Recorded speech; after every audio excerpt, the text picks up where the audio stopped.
And good afternoon, everybody. It is Thursday, April 15th at 5 o'clock p.m. I am Mark Newstater with eXp Realty, joined as always by Jayden Backs from Avenue Financial. And Hi guys, it's sunburn day. Beautiful outside. How are you doing?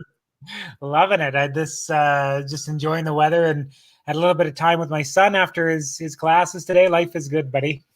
That's awesome. That is fantastic. All right, well let's dive right into our stats. I think we talked a little bit about last week. March saw its highest sales in Calgary overall since 2007.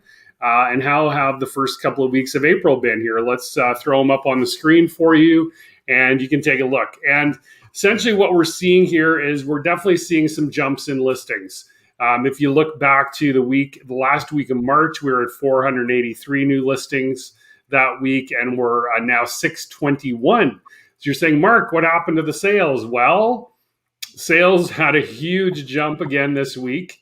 556 were 776 for total sales plus pending. So, we saw that gap kind of close slightly, maybe in the past 2 weeks, but this week it jumped up again, but a ton of new listings hit the market on the detached side of things. We had 12 expired, so that was nice to see. It's always nice to see people actually sell their homes and not go off the market. So our total detached listings at 2,319, which is, just under 200 over last week. And not surprisingly, because we had 620 new listings versus 481 the week before. So we're seeing those just slight climbs every week. Our total listings for, again, attached, detached, apartment, condo, row townhouse, duplex, semi-detached is 5,324 versus 5,109 last week. But when you look at the difference in detached listings, one could make the relatively good assumption that was largely due to the jump in detached listings. So still seeing tons of activity in the market. I had a new listing go live today up in Tuxedo, half duplex, and no offers yet, but fingers crossed we'll get something today or tomorrow. There's a ton of interest in it. And everything, is just kind of flying off the shelves right now. So word to the wise, if you're on the buying side of things, had a great conversation today with some clients where, homes are going CS. Got to get in and see them on day one. Know what you want before you go out, right? Have a conversation. If I'm your realtor, I'm going to have that conversation with you. Just was chatting with Jayden before we went live. Like, is an ensuite important or isn't? Is a detached garage important or attached garage or neither? That may sound simple, but, that's really important to really narrow that stuff down. The other big one right now is move-in ready. Do you want to do renovations? Don't you want to do renovations? So those are all questions that I ask in my buyer interview that I do with all my buyers prior to going out. And then you have to kind of refine it on the go because people start falling in love with the house that maybe wasn't on their list at the beginning. Now it is. And so anyway, do your homework.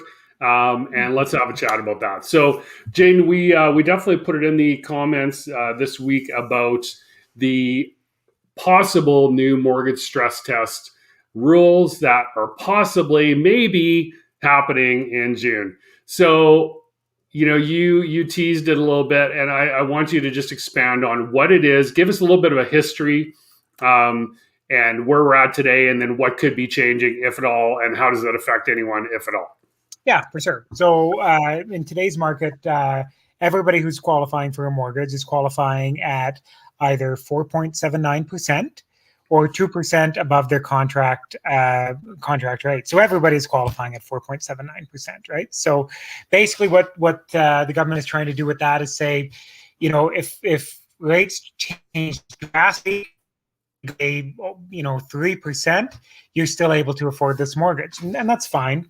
And now, the government they're worried about this so-called housing bubble that they're talking about that really, in my opinion, and I think in a lot of our opinions, isn't a bubble. It's just some of the pressure from last year kind of coming to a head now, right? So They're really trying to show that they're doing something to fight back against this bubble, right? And this is specifically what they look like they're trying to target is that, again, that Vancouver and Toronto market, right, and Victoria to an extent as well. So what they proposed, OSFI, is that on June 1st, and this is almost certainly going to come to fruition.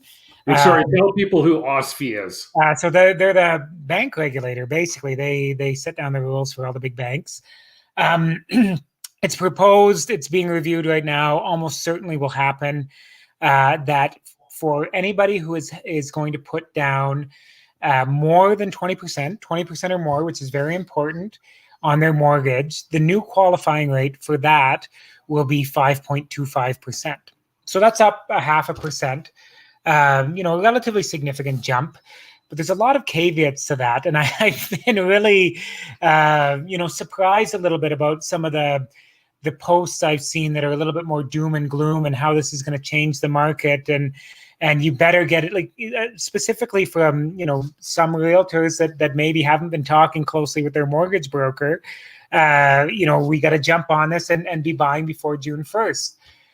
That's not the case. First off, as it was a great question, what is OSFI? They regulate banks. This isn't going to affect any non-bank lenders. So the lenders and mortgage brokers work with the credit. Okay, hold on. Whoa, hold the phone, Jayden. What do you mean? There's non-bank lenders, and I'm saying this because I know it, obviously. Yeah. But explain to people. I mean, because maybe they've never seen us do this before. So, what's a non-bank lender? Sorry to interrupt you. Well, there's big ones out there: First National, MCAP, RMG, Merrick's. So these companies, their sole focus is mortgages, right? And so. Right. That's the vast majority of the business I do is with non-bank lenders because they focus only on mortgages and they're great at what they do. So these companies aren't going to be affected at all. It's going to be solely the banks, and we might see some trickle down effect because a lot of these non-bank lenders, their investors are the banks. So there might be a bit of trickle down effect. But one of the really, really interesting thing about the banks, and specifically in plus 20% down payment, is that they're not restricted by the same ratio rules that we are in insured lending. So when you put down less than 20% down, there's very, very strict rules for how your income and your debt and the ratio of that with your mortgage included in that. Very strict rules. Yeah. So it's 39 and 44%. Those are the two numbers, and there's no changing that whatsoever. Well, banks are balance sheet lenders, and so they can carry some of that risk on their own balance sheet, and they don't have to worry about investors.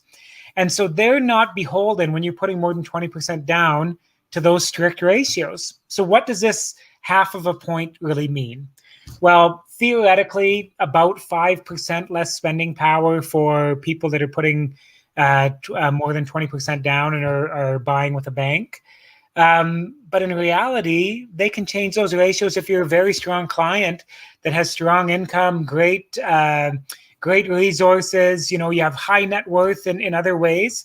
There's several ways that they can get around this. So it really, at the end of the day, has just about nothing effect. And it's just the government can say, we're doing this to help control the housing market, right? So would it be, sorry, just to interject one point. I mean, certainly it will be there, but it seems a lot of optics.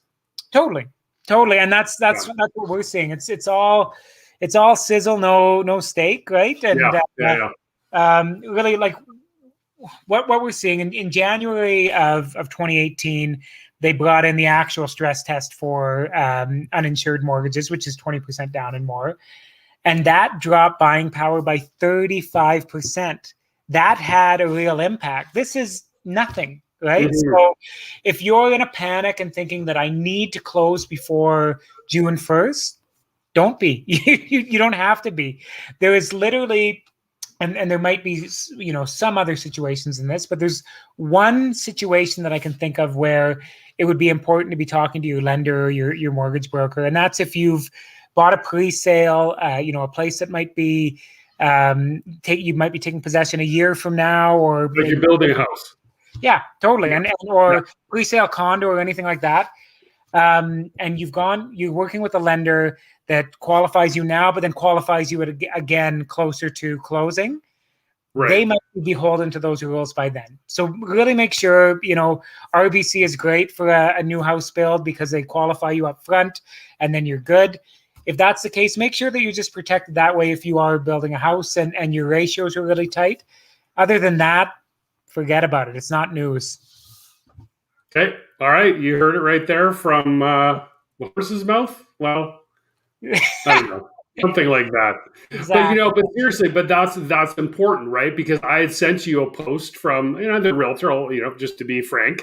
And it was very doom and gloom, and you should be getting, buy your house now. And Jayden and I are, and all due respect to that person, I'm just not that person. You're not that person. We'd rather give you the information and let you make an informed decision based on what we understand as professionals that both stay in our lane, right? Yeah. 100%. All right. Absolutely. Okay, so for more info, and if you need some clarification on that, reach out to me and I'll put you in touch with Jayden, and we'll tag him in the post when we're done this live. So thank you so much for watching if you're tuning in live, and if you're watching this later on Facebook or YouTube, thank you so much for tuning in. Jayden, have an uneventful week full of great business and great fun times with your family. Yeah, for you too, buddy. All right, sounds good. We'll talk to you next week. Thanks, everybody.